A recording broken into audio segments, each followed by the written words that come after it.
या world IVF day oasis wheel of hope फिरवा आणि मोफत IVF जिंका।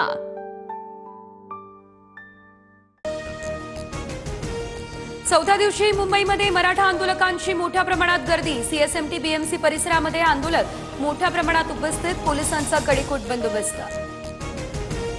मनोज जरांगेंच्या मंचाजवळची पोलीस सुरक्षा वाढवली। सुळेंना घेराव घातल्यानंतर पोलिसांनी आझाद मैदानामध्ये सुरक्षा वाढवली। मुंबई पोलीस आणि QRTची टीम तैनात। मराठा आंदोलनाच्या पार्श्वभूमीवर सदावर्तेंच्या घराबाहेर सुरक्षा वाढवली। कोणताही अनुचित प्रकार घडू नये यासाठी मुंबई पोलिसांची जबाबदारी। मराठी आंदोलनाच्या पार्श्वभूमीवरती मंत्रालयात आणि परिसरामध्ये सुरक्षा वाढवली। मंत्र्यांच्या बंगल्यांच्या सुरक्षेमध्येही वाढ।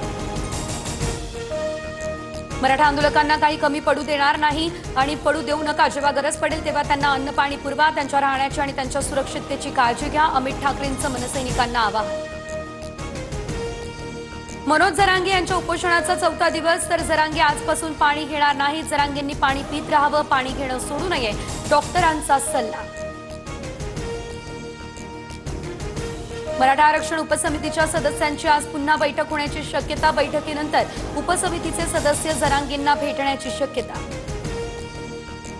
मुख्यमंत्री फडणवीसांची मराठा उपसमिती आणि महाधिवक्त्यांसोबत वर्षा बंगल्यावर अर्धा तास बैठक। मराठा आरक्षणाच्या विविध मुद्द्यांवर बैठकीमध्ये चर्चा। 58 लाख कुणबी नोंदींच्या आधारे GR काढा। आरक्षण देताना कोर्टात अडचण असल्यास सरसकट शब्द वापरू नका, जरांगेंचा राज्य सरकारला सल्ला। कुठलीही मागणी कायद्याच्या चौकटीत बसली पाहिजे। उपसमिती कायदेशीर सल्लागारांसोबत चर्चा सुरू। संविधानानुसार निर्णय घेणार। हैदराबाद आणि सातारा गॅझेटबाबत फडणवीसांची रोखठोक भूमिका। आंदोलनाच्या मागून काही असुरी शक्तींकडून दंगली घडवण्याचा प्रयत्न। संदीप गिड्डे पाटील यांचा रोहित पवार यांच्यावर मोठा आरोप। मराठवाड्याचे माजी विभागीय आयुक्त मधुकरराजे आर्दड यांनी घेतली जरांगेंची बैठ। हैदराबाद गॅझेट आणि जुन्या नोंदींच्या संदर्भात अर्धा तास झाली चर्चा। आझाद मैदानात खडी टाकण्याचं काम सुरू, तर महापालिकेकडून आतापर्यंत 5 ट्रक खडी उपलब्ध। पावसामुळे चिखल झाल्यानं खडी टाकण्याचं काम सुरू। आझाद मैदानावर जरांगेंच्या उपोषणस्थळी खासदार सुप्रिया सुळे यांची गाडी आंदोलकांनी अडवली। सुळेंच्या गाडीवरती पाण्याच्या बाटल्या फेकत संताप। शरद पवार यांनी आमचं वाटोळं केलं, आंदोलकांची जोरदार घोषणाबाजी। व्यासपीठावर आलेल्यांसोबत सन्मानानं वागा, गोंधळ घातल्यास आंदोलनस्थळी कुणी येणार नाही, जरांगेंनी मराठा आंदोलकांना खडसावलं।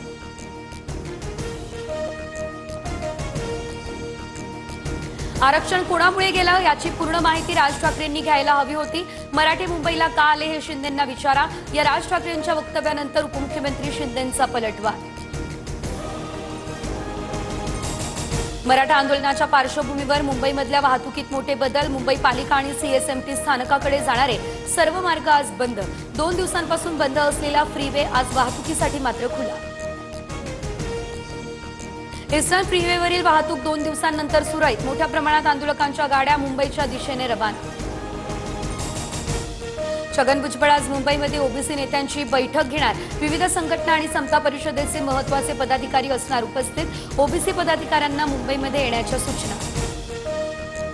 जरांगेंचं गाव असलेल्या अंतरवाली सराटीमध्ये आज ओबीसी कार्यकर्त्यांचं उपोषण। पोलिसांनी परवानगी नाकारल्यानंतरही ओबीसी कार्यकर्ते मात्र उपोषणावर ठाम।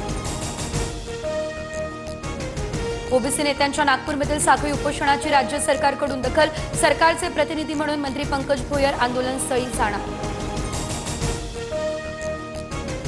पंथ आणि संप्रदाय यांनी मंत्र्यांना दूर ठेवायला पाहिजे। आम्ही राजकारणी जिथे घुसतो तिथे आग लावल्याशिवाय दूर राहत नाही।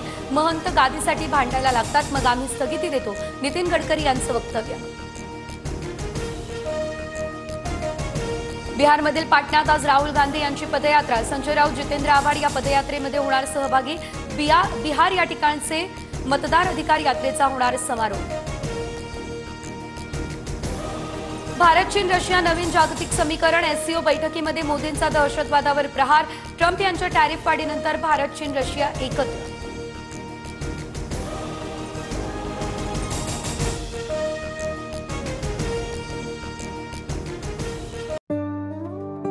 या world IVF day oasis wheel of hope फिरवा आणि मोफत IVF जिंका।